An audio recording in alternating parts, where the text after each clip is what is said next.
Welcome to Mayura creations friends. Climate நமக்கு வந்து கரெக்டான சீசனு அதையெல்லாம் பார்த்து நான் விதைக்க மாட்டேன். என்கிட்ட இருக்கிற விதைகளை கொஞ்சம் ரெகுலராக விதைச்சிட்டே இருப்பேன். ஏன்னா அப்போ தான் வந்து நமக்கு எந்த கிளைமேட்டில் எது வேகமாக வளரும் நல்லா வளரும் அப்படிங்கிறத தெரிஞ்சுக்கணும் இல்லைங்களா? அதுக்காக அப்போ நான் தெரிஞ்சுக்கிட்டோம்னா தான் உங்களுக்கு நான் எப்படி பண்ணணும் அப்படின்னு சொல்ல முடியும். இப்போ பார்த்தீங்கன்னா இன்னைக்கு என்ன விதைக்க போகிறேன் அப்படின்னு பார்த்தீங்கன்னா ஒரு புது விதை கிடச்சிது. இது வந்து வெப்பாலை.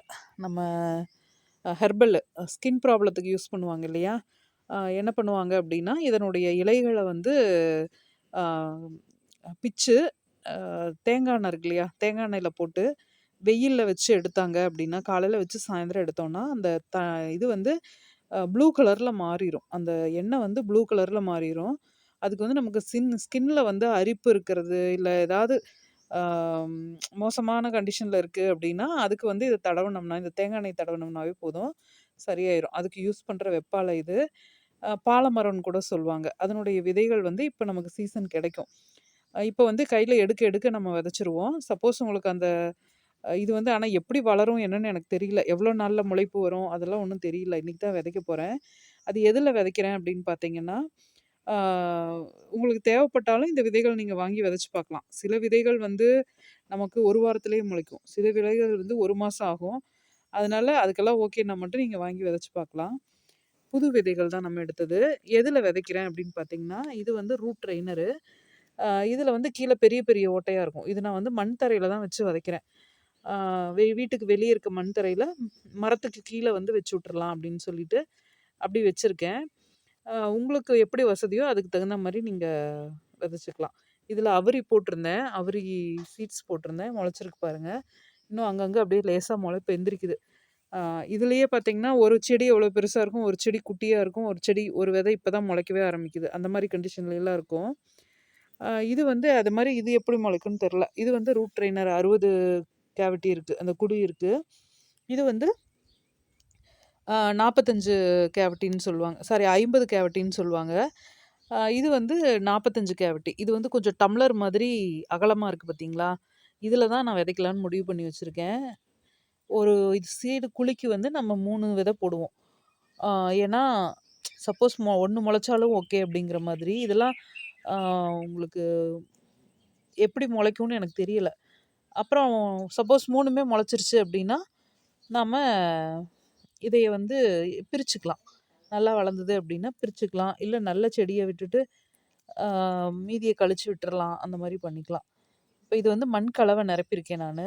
பெரும்பாலும் மண் கலவையில தான் போடுவேன். ஏன்னா கொக்கோ பிட்டு, உரம் எல்லாம் போட்டிருக்கிறனால, விதைகளும் நோய் தாக்கம் இல்லாம வளரும். பார்த்துக்குங்க. இப்படி போட்டுட்டு, நீங்க விதை போட்டுட்டு சப்போஸ் சாஃப் வச்சிருந்தீங்க அப்படின்னா, அதுவும் கூடயே தண்ணீல கலந்துட்டு கொஞ்சம் மேல அப்படியே ஊத்தி விட்டுறலாம். இல்ல பஞ்சகவ்யம் வச்சிருந்தோம்னாலும், அப்படியே கலந்துட்டு ஊத்தி விடலாம். கொஞ்சம் ஃபங்கிசைடு அந்த ஃபங்கல் இன்ஃபெக்ஷன்லாம் வராது.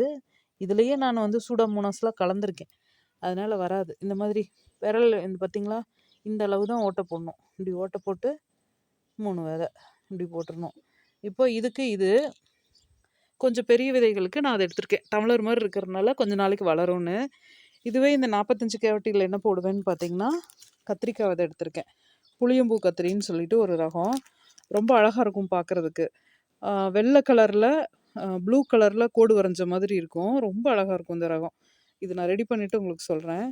இது ஏதோ எனக்கு ஊடால வந்தது. அப்புறம் அந்த இதுலேருந்து விதைக்கி விட்டு எடுத்து வச்சிருக்கேன். இப்ப இத வந்து நான் இதுல விதைக்கிறேன். இது வந்து 2 மீடியத்துல விதைச்சு பார்க்கலாம் அப்படின்னு ஒரு ஐடியா. இது வந்து மண் கலவை. இன்னொன்னு வந்து வெறும் கொக்கோ பீட்ல விதைச்சு விட்டுருக்கேன். எது ஃபாஸ்ட்டா வருதுன்னு பார்ப்போம் அப்படின்ட்டு. இதுவுமே ஒரு 3, 3 விதை அல்லது 5 விதை கூட நம்ம போடலாம். பாருங்க.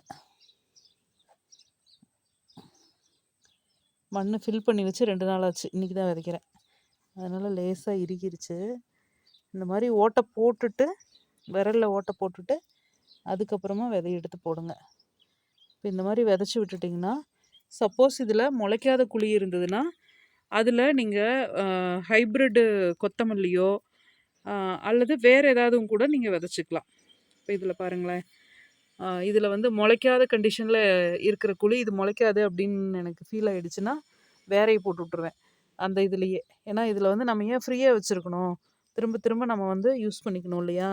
அதனால ஏன்னா ஃபெர்டிலைசர் போடுறோம், எல்லாமே போடுறோம். அதனால அந்த மாரி விதைச்சு விட்டுருவேன். அதில ஒரு கட்டிங்ஸ் கூட நட்டு வச்சிருக்கேன் பார்த்தீங்களா? ஆந்திரா ஜாதி மல்லி கட்டிங்ஸ் அதில இருக்குது.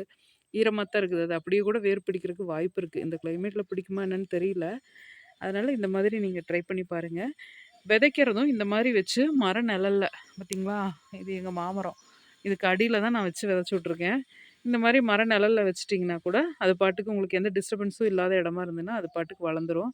ஒவ்வொரு இதுக்கும் டேக் கூட வச்சுக்கலாம் நம்ம. ஒரு குச்சியில எழுதி வச்சுட்டோம்னா என்னென்ன அடையாளம் தெரியும். ரெடி ஆக ஆக அப்படியே எடுத்து நாத்து மாத்தி போட்டுறலாம். இது நர்சரிக்காரவங்களுக்குமே ரொம்ப யூஸ்ஃபுல்லா இருக்கும். நெறைய பேர் நம்ம நர்சரி பண்றவங்க வீடியோ பார்க்குறீங்க. அது கமெண்ட் பண்ணுவீங்க. அப்ப உங்களுக்குமே ரொம்ப யூஸ்ஃபுல்லா இருக்கும். கத்திரி எல்லாம் நாத்தா கூட நீங்க போட்டு குடுத்தீங்கன்னா வாங்கிக்குவாங்க. ட்ரை பண்ணி பாருங்க. இது போல பயனுள்ள தகவல்களுக்கு நம்ம சேனல சப்ஸ்கிரைப் பண்ணுங்க, லைக் பண்ணுங்க, ஷேர் பண்ணுங்க. Thank you.